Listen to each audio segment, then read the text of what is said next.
Trinadapi Sunichena Tarariva Sihishnuna Amanina Manadena Kirtaniya Sadahari Hare Nama Hare Nama Hare Nama Eva Kevalam Kalo Nastyeva Nastyeva Nastyeva Gatiranyata. May Krishna bless all of you and your families. Tomorrow, there will be the Los Angeles Festival of the Chariots, Ratha Yatra. So, I would like to read to you the story of Jagganātha. Please repeat. Jagganātha Swami Nayana Patagami Bhavatu Me. Jagganātha Swami Nayana Patagami Bhavatu Me. Jagganātha Swami Nayana Patagami Bhavatu Me. Jagganātha Swami Nayana Patagami Bhavatu Me. Jagganātha Swami Nayana Patagami Bhavatu Me. Jagganātha Swami Nayana Patagami Bhavatu Me. Please try to hear. I would like if you could turn your cell phones off, put it on airplane mode, so that we can get in samadhi. And in case I forget, I would like Radha Krishna Das, where is there he is, would you be willing to lead the kirtan for the arti? Okay. Here is the story. King Indradyumna was a great devotee of Lord Vishnu and was very eager to meet him face to face. One time, by the Lord's arrangement, a devotee of the Lord arrived in the court of King Indradyumna, and in the course of discussion began to talk about an incarnation of Lord Vishnu named Nila Madhava. Everybody say. After hearing these topics, King Indradyumna became very inspired and sent different Brahmins in different directions to search for and inquire about Lord. You just said his name. All of them, however, were unsuccessful and returned to the capital city of the king, except for one priest of the name Vidyapati. After wandering in many places, Vidyapati came to a district whose population was of a non-Aryan type called Shabara. There he took shelter in the house of a local of the name Vishvasu. When Vidyapati arrived, the master of the house was not there, but his young daughter Lalita was there alone. And within a short time, the master of the house returned and instructed his daughter to render all service needed for hospitality of their Brahmana guest.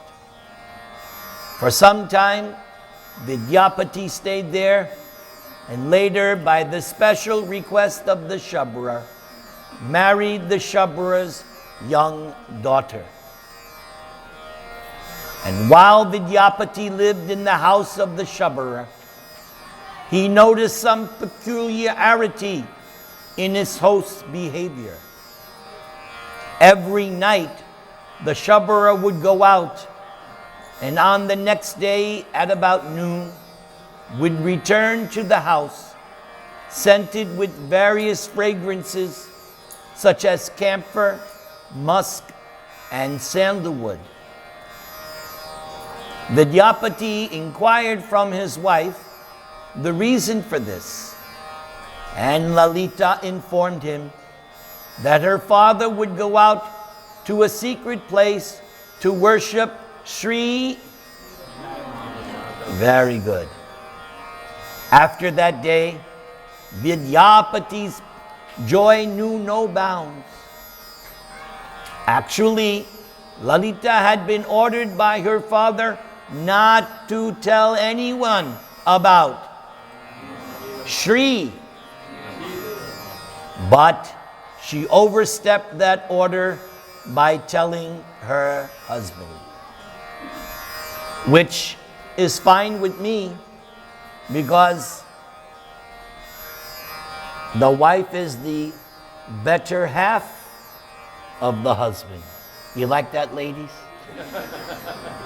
Remember, men, she's your not bitter half, better half. I'm speaking from Shastra. It's not my trying to be cute. Shastra says that. Good. Now I got the ladies.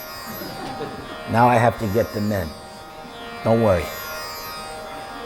Vidyapati immediately became eager to see Sri, and finally one day, by the repeated request of his daughter, the Shabara Vishvasu bound the eyes of Vidyapati and took him to see Sri. As they were leaving, Vidyapati's wife secretly bound some mustard seeds in the border of Vidyapati's cloth. And so while walking on the path, Vidyapati threw them down to mark the way.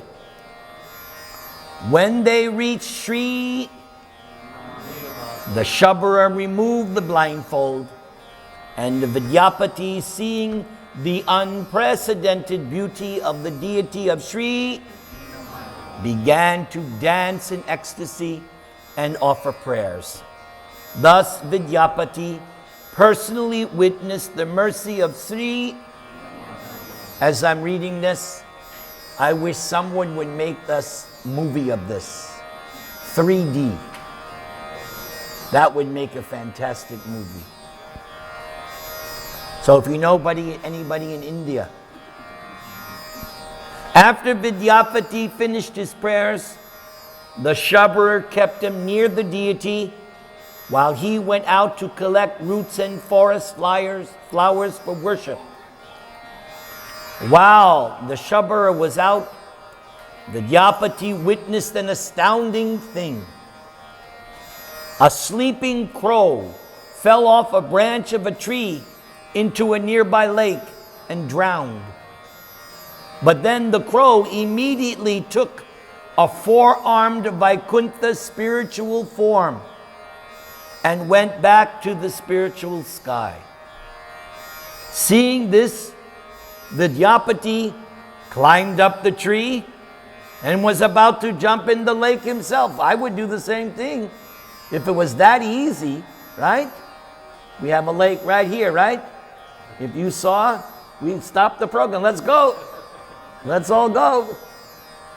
Seeing this, the Brahmana climbed up the tree and was about to jump into the lake, following the liberated crow.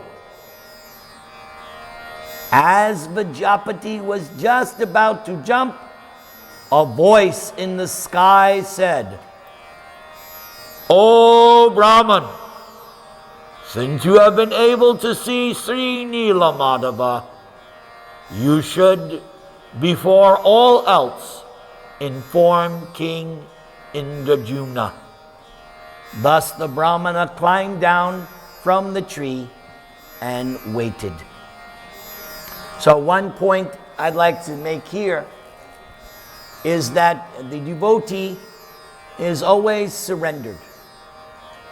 And since he heard that voice, he took that voice as coming from God, and the devotee is surrendered.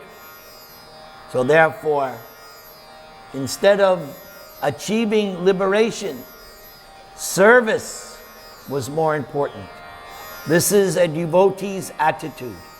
We learn this from Lord Chaitanya Mahaprabhu. I don't want women. I don't want wealth. I don't want popularity. But you kindly give me causeless devotional service at your lotus feet. This is the attitude of a surrendered devotee. Vishvasu soon returned, carrying forest flowers and roots, and started his daily worship of Lord Nila Madhava. As he was engaged in the service of the Lord spoke to Vishvasu. So here's another point. The deity is not a stone statue. The deity is, otherwise, how the deity can talk? Those of you who might have read the Chaitanya Charitamrita, the story of Sakshi Gopal, two Brahmins, old Brahmin, young Brahmin, and the young Brahmin was serving the old Brahmin, and in front of the deity, the old Brahmin said to the young Brahmin, "You have served me so nice. I want to give you my daughter when we return home. You can marry my daughter." Now they were of different castes. This young Brahmin was like a lower caste Brahmin, and the old Brahmin was like aristocratic. And the young Brahmin said, wait, how can you make such a promise? You're aristocratic, I'm low. But the old Brahmin said, no.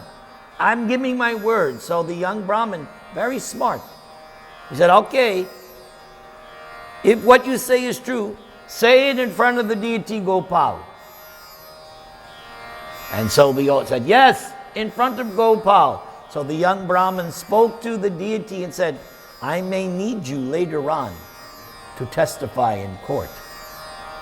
And sure enough, when they went back to the village, all of a sudden, because of the family didn't like what the old Brahmin was saying. Especially they had one son who was an atheist. And they didn't like, hey, wait a second, you're going to give our daughter to this lower class Brahmin? You're going to ruin our high class aristocracy. So it was settled up that if the Brahmin could produce Gopal to testify, then only they could have daughter. So the Brahmin went back to the deity.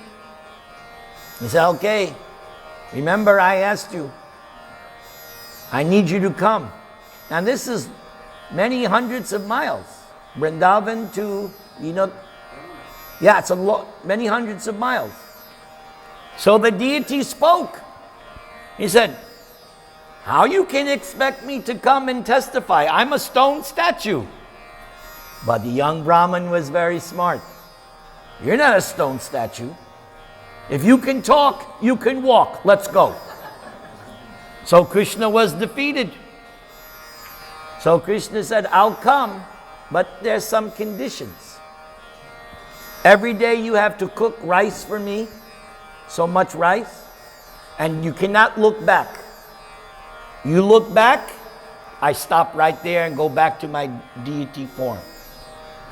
And the deity Gopal said, and you'll know that I'm coming because you'll hear something. What does Krishna wear? Huh? What do you call Nupur? So you'll hear my ankle bracelets, you know I'm following. So they traveled so many hundreds of miles. And just outside the village, the young Brahmin turned back. Krishna resumed. Then all the villagers came and they realized, oh, the deity has come. So the deity, in this case, the deity is talking to the Shabbar. Yes. And you know what Prabhupada said? Prabhupada said, if you worship this Krishna nicely, one day your deity will also talk to you. We were having a discussion before you came.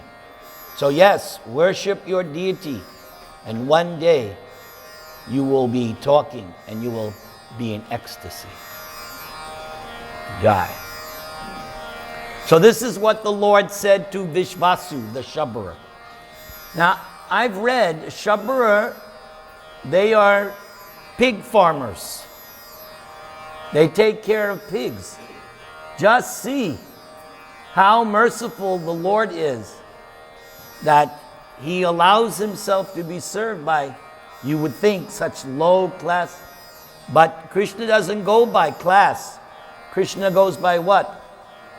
Heart. Krishna goes by heart. You all know better than me that story in the Mahabharata. Duryodhana invited Krishna, opulent feast. But where did Krishna decide to go? Shudra's house. But he's not really a Shudra. He is great, pure devotee. So Krishna was not interested in Duryodhana's opulent feast because it was external. Because Duryodhana doesn't have a heart. There's no heart in Duryodhana. I mean, he has a heart. But there's nothing there. There's no love, there's no bhav. Krishna is attracted to love and devotion. Otherwise, that verse in Bhagavad Gita, Patrang pushpam palam toyam yome bhaktya taraham bhakti uparitam ashnami. So Krishna, Prabhupada even says Krishna eats, but what is he really, what's making him eat is your love and devotion. These kinds of things is what really attracted me to take up this way of life. Not all this high philosophy, but these nice things, that God is attracted by your love. This kind of thing is what clinched the deal. Yes, I will give my life to Krishna. Because I have never heard these kinds of things. But when you come to this Krishna consciousness, you learn about love of God. I love this topic, love of God. I just hear that phrase, you got me. Love of God. The Lord spoke, I have for so many days accepted the simple forest flowers and roots offered to me by you. So again, Patrang Pushpam, he's in the forest. He can't do big offerings, so all he can do is, but he says, I have for so accepted.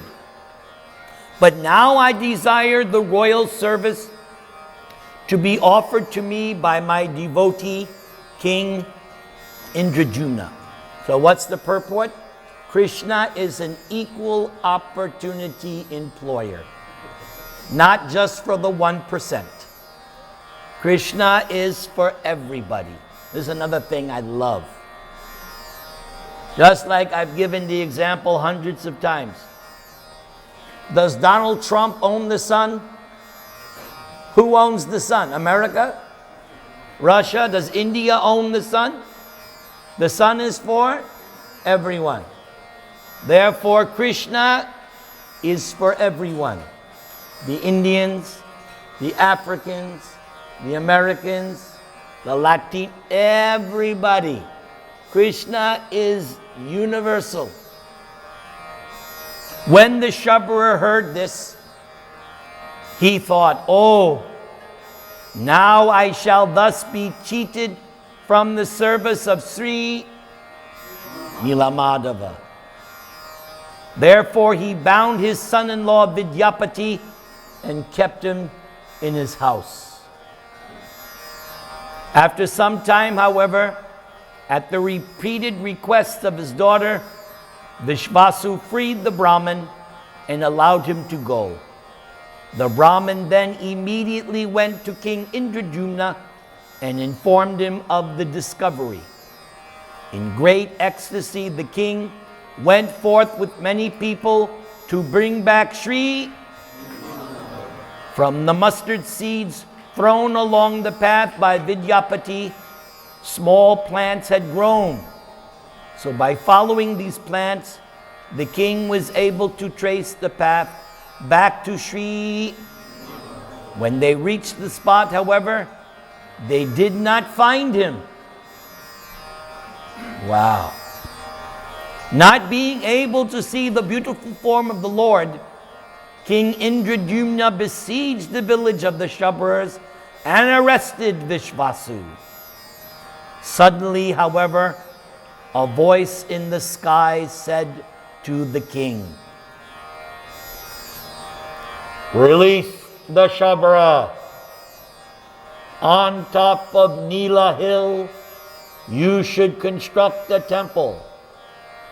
There as Daru Brahman, the absolute truth will manifest in a wooden form. That is how you will see me. You will not see me as Nila Madhav." The Lord is so wonderful. He allowed the Shabra to worship that form. But now he's got a different plan. That's why Bhishma's statement in Bhagavatam is so wonderful. After the battle of Kurukshetra, Yudhishthira was lamenting like anything because so many millions of people had died because of the battle, and Yudhishthira felt culpable. And Yudhishthira was so distraught, Krishna could not comfort him. Vyasadeva could not comfort him. So Krishna took him to see somebody who was lying on a bed of arrows. Who was that? Yes. So Bhishma was the one who brought Yudhishthira out of his lamentation.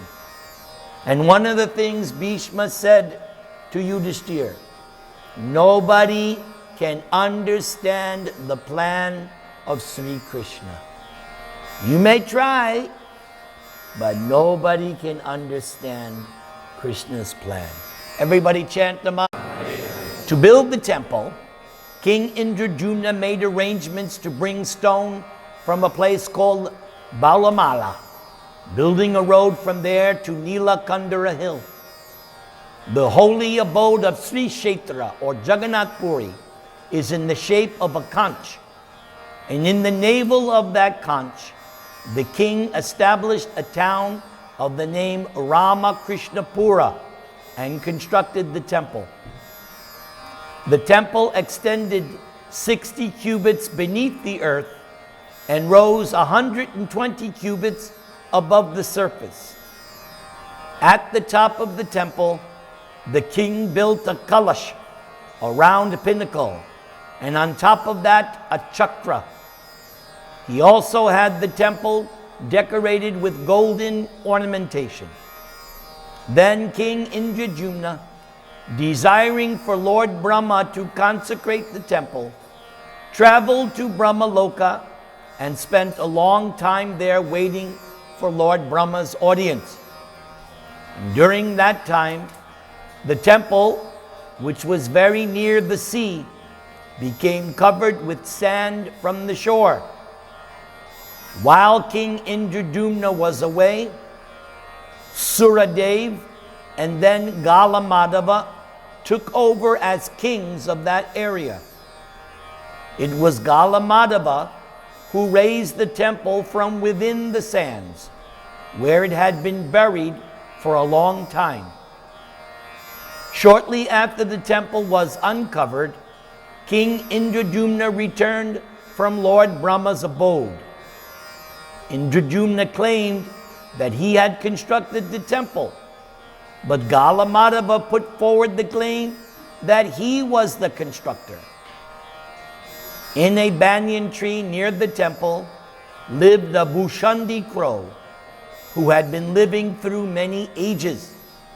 This crow constantly sang the name of Lord Ram. Everybody say, one more time.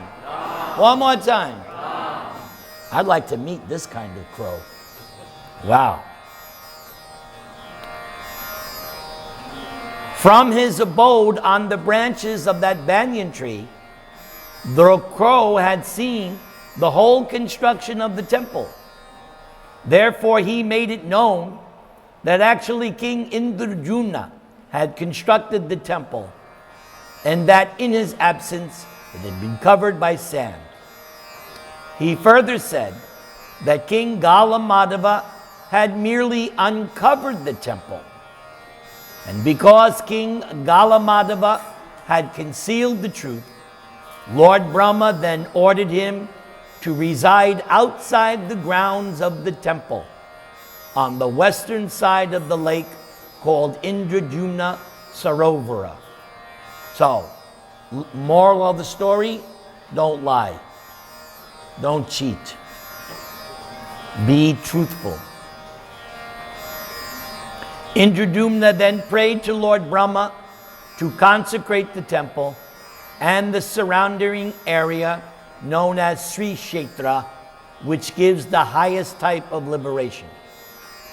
But Lord Brahma said, this Sri Kshetra is manifested by the Supreme Lord's own internal potency. And the Supreme Lord manifests himself thus. Therefore, it is not within my power to install the Lord. Lord Jagganātha and his abode are eternally situated in this material world by his own mercy. Therefore, I shall simply place a flag on the top of the temple and give this blessing.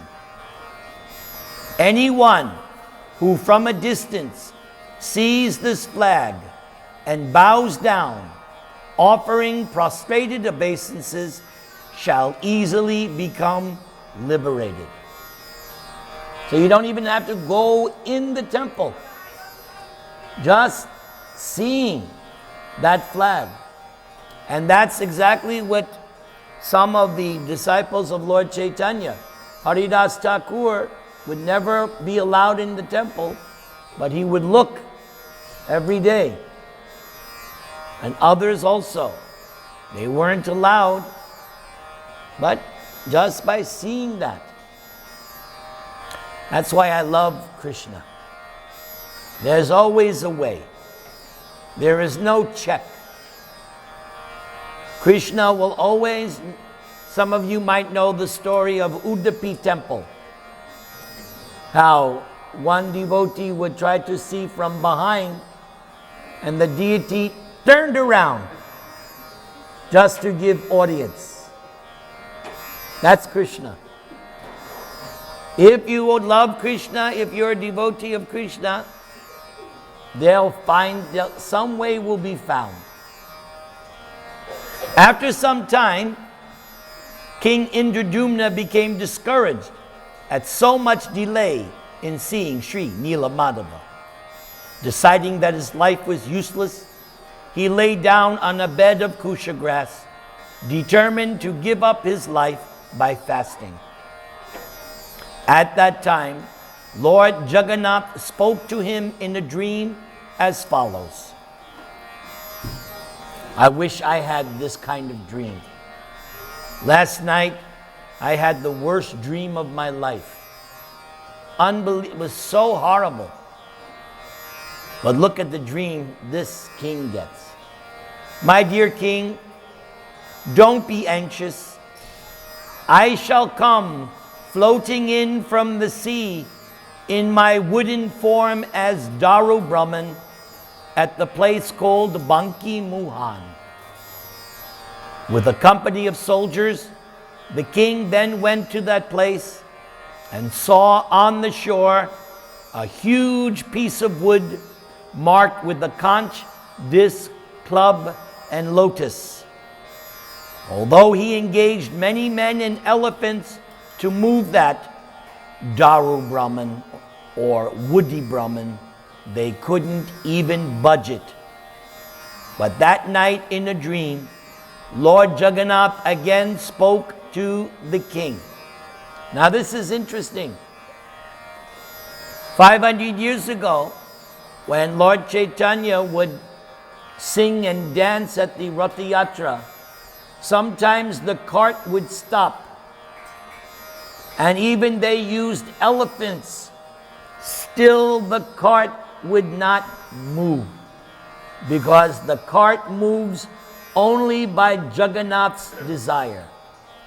So at that time, Lord Chaitanya would go to the back of the cart and push with his head. The cart would just go. And once that happened, there was no need to pull. The cart was going by its own speed. You were just holding on to the ropes. Because Krishna is independent, Swarat. In the dream, Jagganātha spoke, "Bring my previous servant Vishvasu, who used to serve me as Nila Madhav, and place a golden chariot in front of Daru Brahman."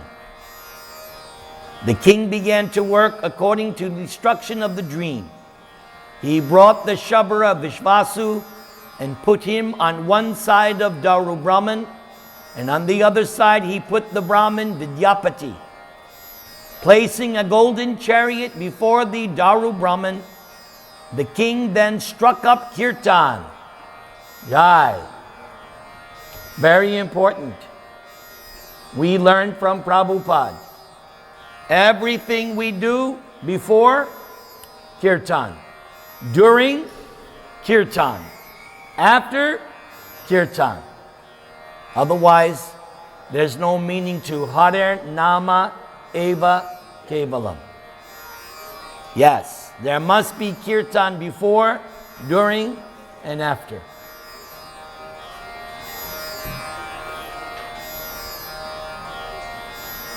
The king struck up kirtan, chanting the holy names of the Supreme Lord. Everybody chant, Hare Krishna.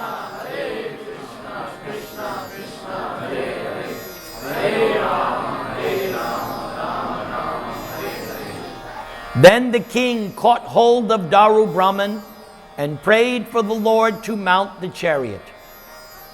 Daru Brahman was then easily placed on the chariot and taken to an appointed place. There, Lord Brahma began a sacrifice and established a deity of Nrsingadev on the raised platform of the sacrifice. It is said that the place where the present temple stands is the place where the sacrifice was performed, and that the Nrsinga deity, now standing at the western side of the Mukti Mandap in the temple compound, is that original Nrsinga deity. How many of you have been inside that temple, Jagannath Puri? So is that Nrsinga deity still there? You have seen. To carve the deity of Lord Jagannath from the Daru Brahman, King Indradyumna called many expert sculptors, but none of them was able to even touch Daru Brahman. For as soon as they started with their chisels, the chisels broke and fell to pieces. Again, you're not dealing with just a piece of wood. You're dealing with God Himself. Just like some of you have Shilas.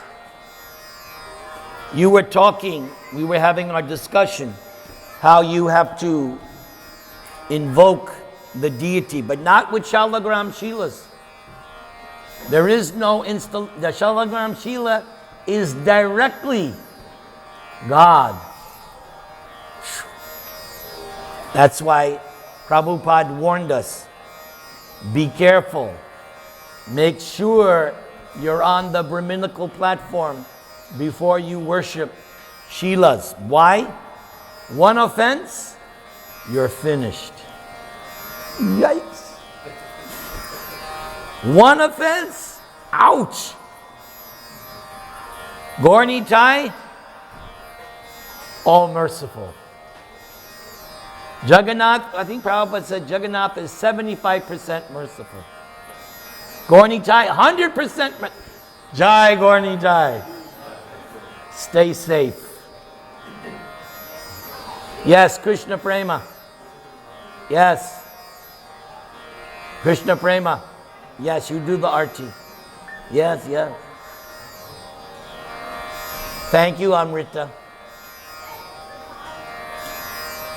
As soon as they started, their chisels broke and fell to pieces. Finally, the Supreme Lord himself came in the disguise of an old artist, introducing himself as Ananta Maharana.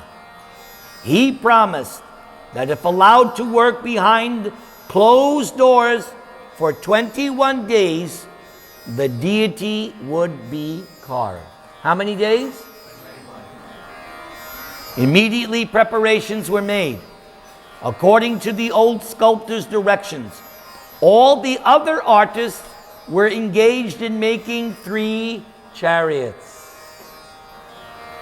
The old sculptor then took Daru Brahman into the temple and closed the doors, after making the king promise that the sculptor would reside alone and the king would not open the doors of the temple even slightly before the 21 days were up.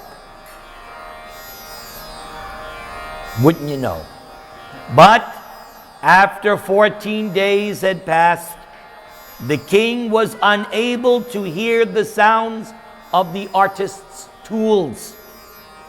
And so Indradumna became full of anxiety. Although his minister again and again forbade him, on the advice of his queen, the king by force opened the door of the temple with his own hand. Inside, the king no longer could see the old sculptor, but instead saw that Daru Brahman was manifested in 3 forms as Jagganātha, Subhadra, Balaram. Everybody say, Jagganātha, Subhadra, Balaram. Going forward in front of these 3 deities, he saw that their fingers and toes were unfinished. The king's wise minister then informed him that the architect was none other than Lord Jagganātha himself. And that because the king had broken his promise by opening the doors 7 days too soon, Lord Jagganātha had manifested himself in that way. Moral of the story, my mother used to tell me ever since I was little, patience is a virtue. Then the king, thinking himself a great offender, decided to end his life. He again lay down on a bed of kusha grass and began fasting. And when half the night passed, Lord Jagganātha appeared to the king in a dream.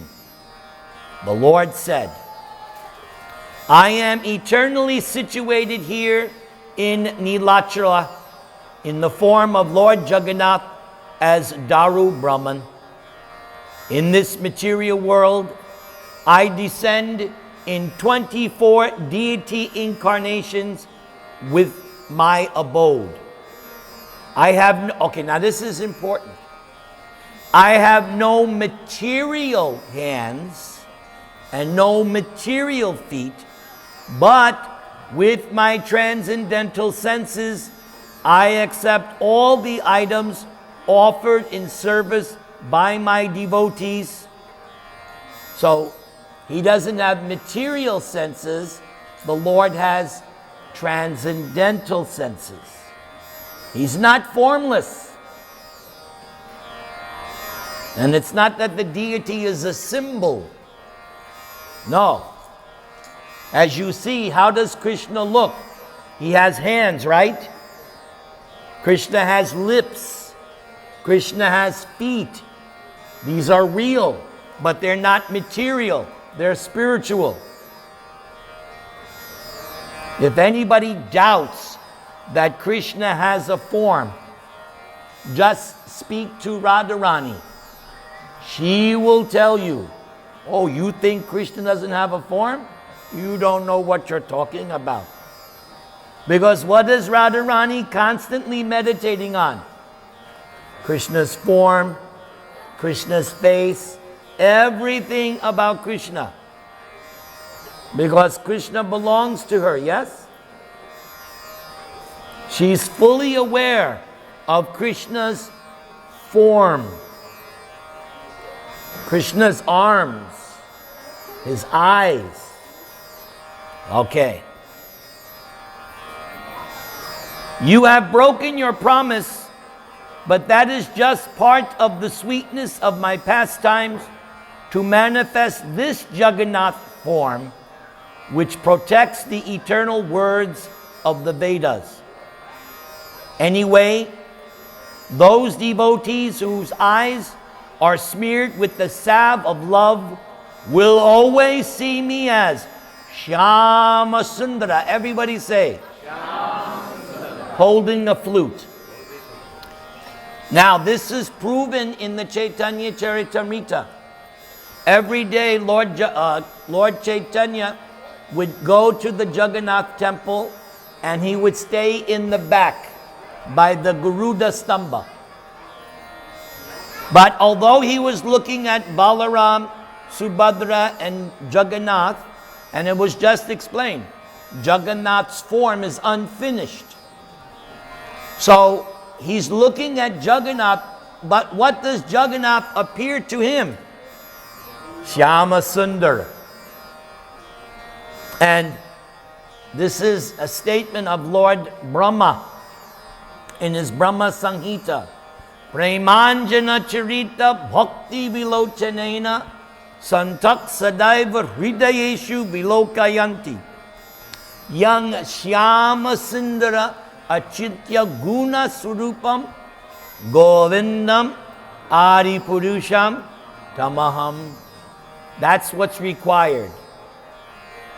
In the olden days, before they had now all these procedures, but in the olden days, if you got cataracts, they would point ointment. So yes, we have cataracts. Those cataracts, lust, anger, greed, material identification. This prevents us from seeing Krishna as he is. But if we smear our eyes with a certain ointment that you can't get at Costco, the ointment is love of God. Remember I said my favorite word? Love of God. If you have love of God, not that you will see Krishna once. Yeah, I saw Krishna last night. Yeah, no big deal. No, if you have love of God, you're seeing Krishna always. Or you're hankering to see Krishna always. Because that hankering to see Krishna is even better than seeing Krishna when you have that kind of emotion.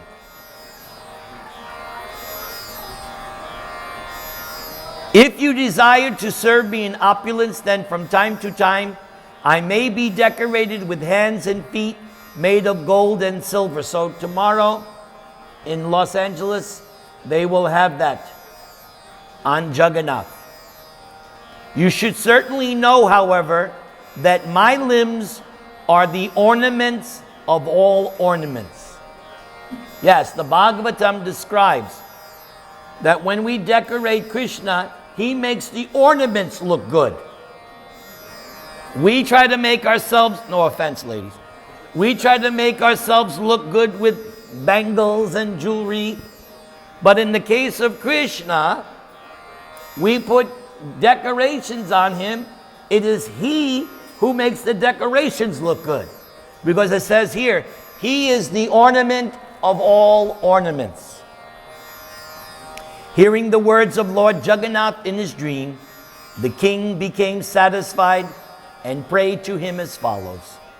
My Lord, grant that those who appear in the family of the sculptor who manifested your form may age after age assist in constructing the 3 carts. Lord Jagganātha, smiling, said, it shall be. Then Lord Jagganātha said to the king, the descendants of Yashabara Vishvasu, who used to serve me as Nila Madhava, should generation after generation serve me. They may be called my Daitas. The descendants of Vidyapati, born from his Brahmin wife, should perform the deity worship for me, and his descendants born from his Shabri wife Lalita should cook my food. How many of you have gotten from the temple Jagganātha Prasad from I got some. I wasn't allowed to go in the temple, but I did get khichdi. And I must tell this story every time. So I wasn't allowed in the temple, but I was staying in some building behind the temple. And where I was staying, they had a huge picture of Bhakti Siddhanta Saraswati. So one of the, I guess he was some kind of manager, he brought the prasad. And he said, Prabhuji, can you get me green card? So I said, oh yes, Maharaj, no problem. You get me to see Jagganātha, I'll get you green card. He couldn't get me inside, so no green card for you. Isn't it amazing how Krishna just immediately put that in? I was like, where did that come from? But that's exactly what it was. It just came out this time, as soon as he said that. Krishna is the source of all inspiration. I was thinking, if he gets me, and I'll deal with the green card somehow or other. King Indradumna then said to Lord Jagganātha, my Lord, kindly grant me one favor. Let the doors of your temple be closed only for 3 hours a day. The rest of the time, let the doors be open so that all the residents of the universe may have access to see you. Further, let it be that all day long your eating may go on, and that your lotus fingers may thus never become dry. So how many? 52, 56 offerings every day? 56? 50, in ISKCON we do, I think, 6 or 7. Jagannath Puri, 56? Wow.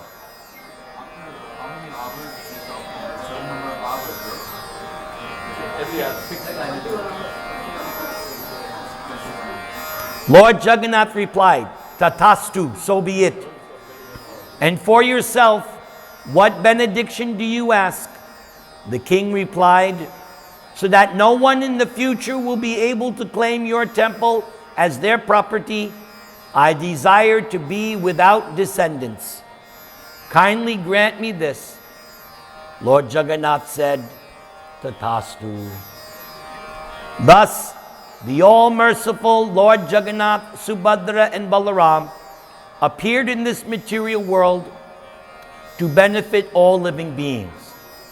And what is the benefit they bestow? Okay, listen now. Pay attention. Here is the verse from the Narada Purana. This is the benefit you get from worshipping Jagannath. Pratimang tatratang drishva swayang devena nirmitam anayasena vayanti bhavanang me tato nara.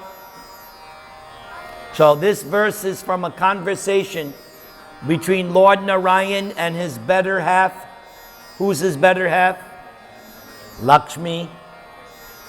In the great abode known as Purushottam Kshetra, which is rarely achieved among the three worlds, the Keshava deity, who was fashioned by the Supreme Lord himself, is situated. If anyone simply sees that deity, they are easily able to come to my abode. So this was Prabhupada's vision. That's why Prabhupada established, consider this, Rath Yatra was only in Jagannath Puri. Prabhupada made Rath Yatra global. One of many of Prabhupada's achievements. And tomorrow, you can see Jagganātha on his chariot. And what is that? Easily come to, how many want to go to Jaggannath's abode? Then make sure you see Jagganātha on his cart. In this way, Lord Jagganātha is delivering the whole universe, especially as he rides on his cart before the eyes of all. Therefore, we offer prostrated obeisances to Lord Jagganātha, Subhadra, and Balaram on the occasion of their chariot ride, and pray for them to forgive our offenses. Everybody chant the Maha Mantra.